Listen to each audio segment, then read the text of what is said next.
بسم الله الرحمن الرحيم والتين والزيتون وطور سينين وهذا البلد الأمين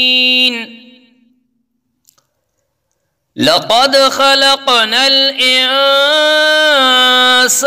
في أحسن تقويم ثم رددناه أسفل سافلين